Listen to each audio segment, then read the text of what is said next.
On today's podcast, one of the most popular content creators on YouTube. He would later translate that success into several multi-million-dollar companies, including a clothing line, a whiskey company, and a coffee company. How am I going to sit with a guy who has a whiskey company and a coffee company, both two things I gave up and I desperately want?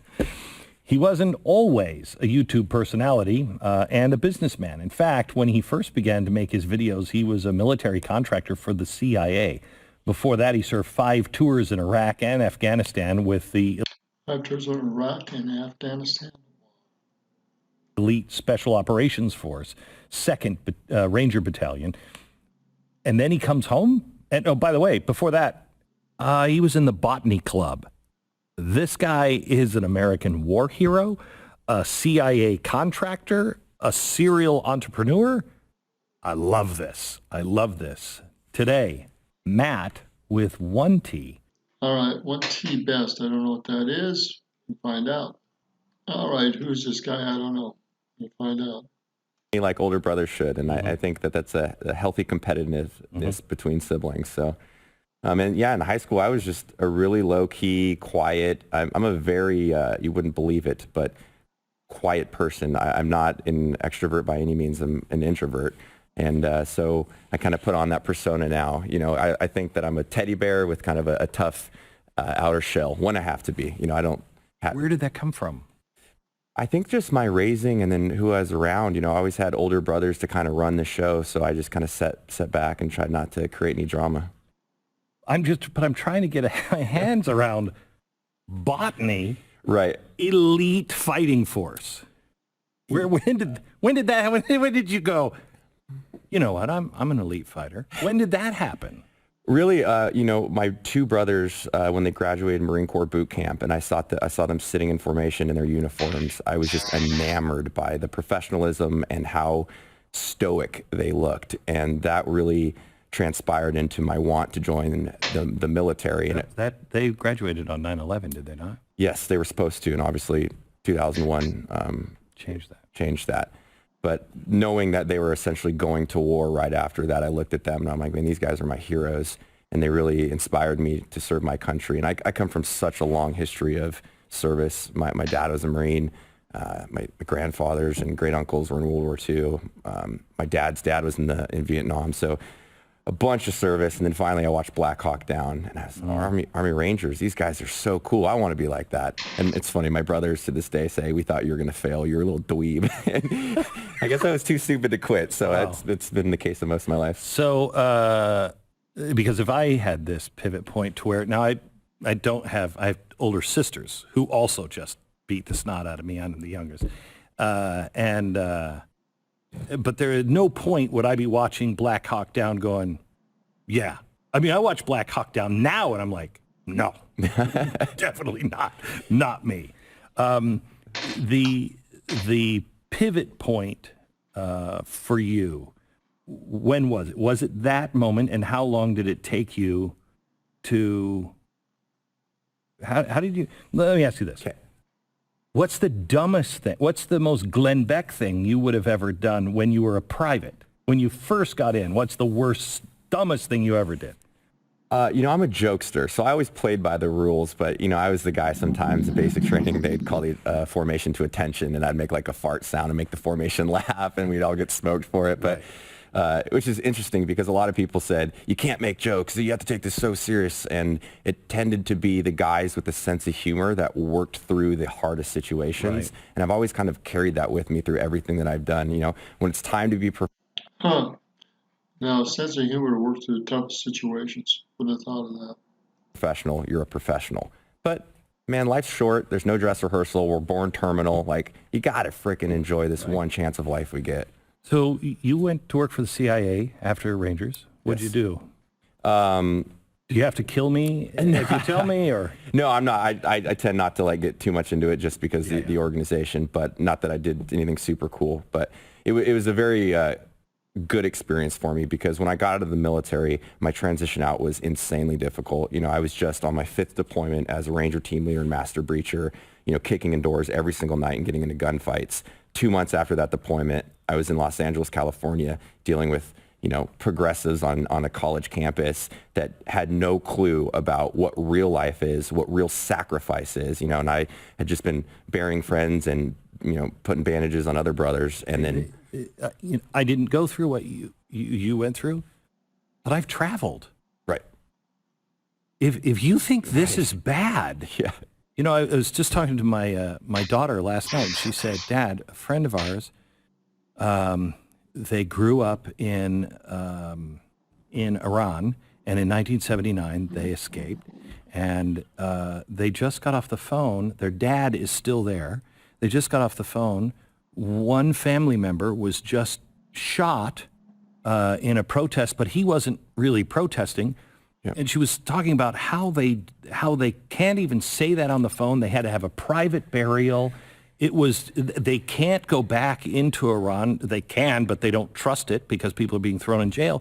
And she said, "That's what life is like." And I said, "That's what life is like a lot of places." A lot of places. And that's what life is going to be like if we just, let's have a revolution. Are you insane? Insane. Yeah, I call it the American life lottery. We used to, kind of a dark joke, but we'd be driving when I worked for the agency in our low pro vehicles, and you look around and see some poor 50-year-old guy pushing a cart, just trying to find some rice to eat for the day. And it's kind of very unfortunate and tragic circumstances that are associated with humanity as a whole.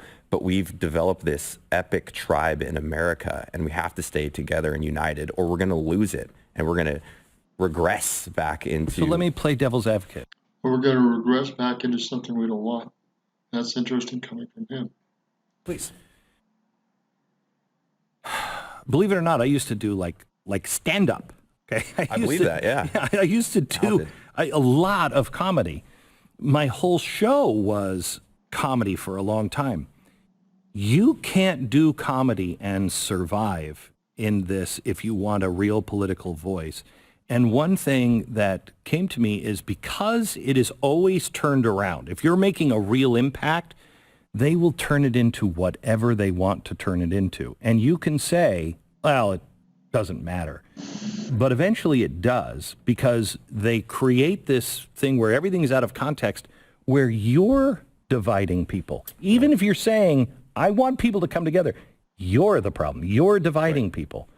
Have you ever thought of that with any of your stuff? Because you're joking. It's clearly a joke, right? But you are also like, yeah, we're going to come over and kick your ass, because you're whining. Yeah, I guess if you have a dense perspective, that would be... Dense meaning an uneducated, where you're not seeing the value. You're just looking at it at face value. You're not understanding the cultural impact it has on a specific community. I mean, America is so great because it's so diverse. And so we have all these different pockets of belief systems, political spectrums, sexual preferences. Hey, all good. But comedy is comedy. And what we do is satirical in sense. And the good work that we do is very unifying. And I think it's why, for me, comedy has got so stale, is because comedians are so terrified to make a joke. I mean, Dave Chappelle, even Joe Rogan goes on about that. And if Louis C.K., all of them, all of the good, smart ones, right? The smart ones are willing to say it now, but there's very few.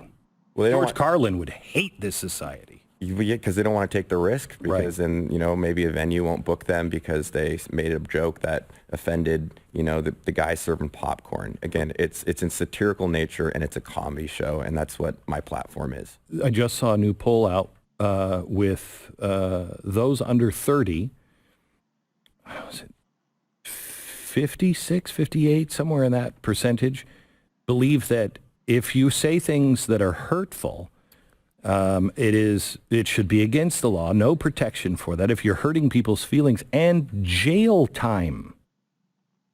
Are we just going to light the First Amendment on fire then? Haven't we already? Man. Bill of Rights barely exists anymore.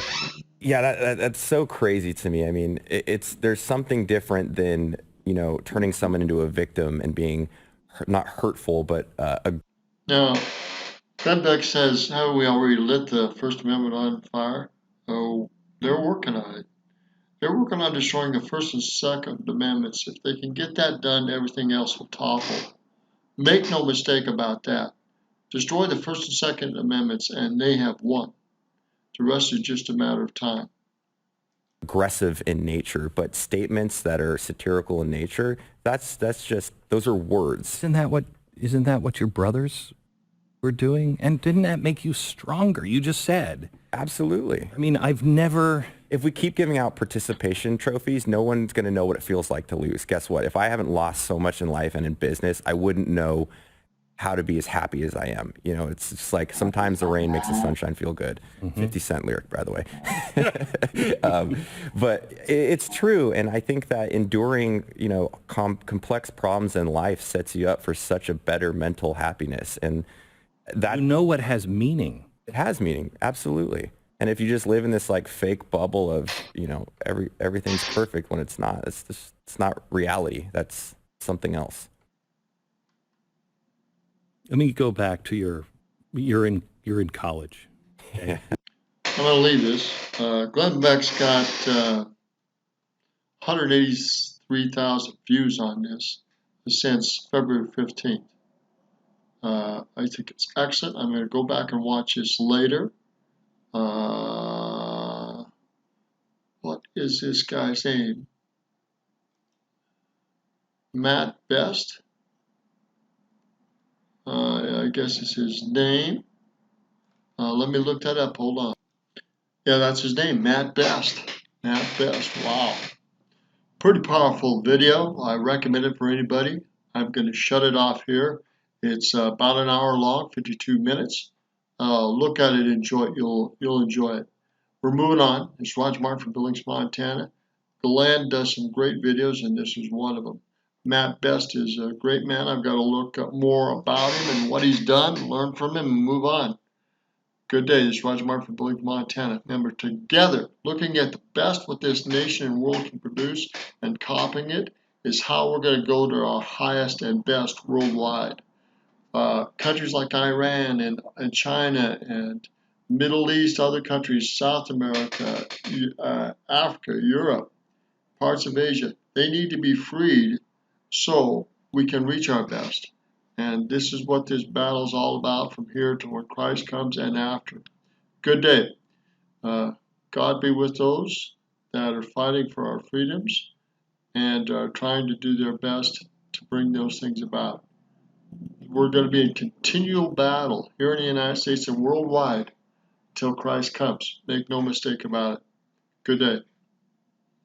United on a better front, we are and will become better because of the battle. Good day.